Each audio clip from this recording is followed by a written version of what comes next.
Friends, good morning అండి. చాలామంది మాట్లాడకూడదు కాదు, వినేయే జరిగేయే చూస్తున్నాయి. ఆడవాళ్ళు కావచ్చు, మగవాళ్ళు కావచ్చు. ఫ్రెండ్స్, పొరుగు వాళ్ళ కుటుంబాల కోసం, పొరుగు వాళ్ళ భర్త కావచ్చు, పొరుగు వాళ్ళ భార్యలు కావచ్చు, స్వార్థంతో కూడుకొని అన్యాయంగా, అక్రమంగా కట్టుకున్న భార్యను భర్త మోసం చేసి, భర్తను భార్యను మోసం చేసుకుంటూ నీచమైన సంతోషాల కోసం ఎంతమంది ప్రయాసపడుతున్నారు ఒక్కసారి ఆలోచించండి.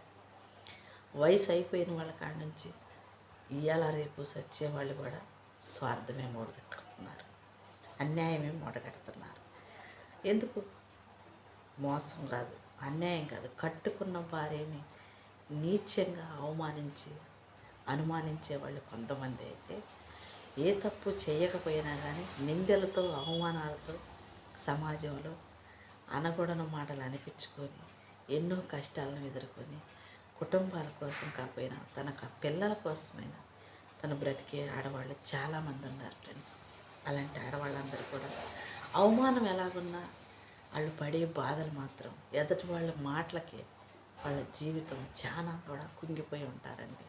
ఎందుకంటే ఏ తప్పు చేయకపోయినా కట్టుకున్న వాడే నీచంగా మాట్లాడుతున్నప్పుడు, స్వార్థంగా మాట్లాడుతున్నప్పుడు, అవమానిస్తున్నప్పుడు, పొరుగు వాళ్ళ పెళ్ళాలని అభిమానించుకుంటూ కట్టుకున్న భార్యని స్వార్థంతో, విశ్వాసం లేకుండా వేణ్యంగా దిగజారి మాట్లాడుతున్నప్పుడు ఏ భార్య అయినా కూడా సంతోషంగా బ్రతకలేదు. ఫ్రెండ్స్, చాలామంది తెలుసుకొని కూడా గర్వంతో, అహంకారంతో ఉంటారండి. చాలామంది మగవాళ్ళు అందరి గురించి నేను మాట్లాడతాను. కొంతమంది ఏది ఎలాగున్నా కూడా ఫ్రెండ్స్, ఒక ఆడదాని కన్నీరు మాత్రం ఏ రోజు కూడా వృధాగా పోదండి.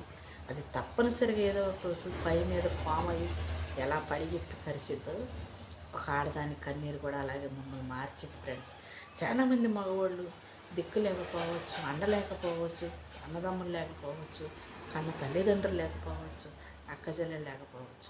అందరికీ అందం ఉండరు, అందరికీ అన్నీ అందం. ఫ్రెండ్స్, అయినా కానీ మూర్ఖత్వంతోనూ, అమాయకత్వంతోనూ గతి లేక ఏన్యంగా దిగజారి మాట్లాడుతున్నప్పుడు అన్నీ భరాంచి కూడా తన కోసం కాకపోయినా తన పిల్లల కోసం, తన కుటుంబం కోసం సమాజంలో అనే నీచమైన మాటలు భరాంచటానికి, అవమానాలు కొట్టేసుకోవటానికి ఫ్రెండ్స్, ఇంట్లో ఎంత స్వార్థమైన, ఎంత అవమానాలైనా, ఎంత నీచమైన మాటలు మాట్లాడుతున్నా తట్టుకొని నిలబడి తన జీవితంలో ఓడిపోకుండా నేను ఏ తప్పు చేయలేదు కాబట్టి చిన్న చిన్న వాటికి, ఎవరో అనే మాటలకి నేనెందుకు తల ఉంచాలి అని పిల్లల కోసమే ధైర్యం లేని వాళ్ళు కూడా ధైర్యం కూడగట్టుకొని కుటుంబాల్లో వేసే నిందలు, అవమానాలన్నీ తట్టుకొని ఫ్రెండ్స్, మీ తల్లిదండ్రులు మిమ్మల్ని పెంచి పెద్ద చేస్తున్నప్పుడు మీ తల్లిని అవమానించిన వాళ్ళని మీ తండ్రిని ఎక్కి చెప్పుడు మాటలు చెప్పి కట్టుకున్న భార్యని మోసం చేసి పొరుగు వాళ్ళ భార్యలతో కులికే ప్రతి తండ్రులు ఫ్రెండ్స్, పిల్లల మనసులలో ఎంత నీచంగా దిగజారుతారో చాలామంది తల్లిదండ్రిగా ఉన్న ప్రతి ఒక్కరు కూడా తెలుసుకున్నాను. తప్పుడు వ్యక్తులుగా ఉన్న ప్రతి ఒక్కరు కూడా ఫ్రెండ్స్, బుద్ధి ఎవరో చెప్పనవసరం లేదు. మనం రైట్ చేస్తున్నామో రాంగ్ చేస్తున్నామో మన మనస్సాక్షి చెప్పింది. తెలియక చేసినప్పుడు అంటే సరిదిద్దుకోవచ్చు, తెలిసి మాత్రం ఈ తప్పు చేసి అహంకారంతోనూ, గర్వంతోనూ తప్పించుకోవడానికి మాత్రం ఏ ఒక్క అవకాశం కూడా ఉండదండి.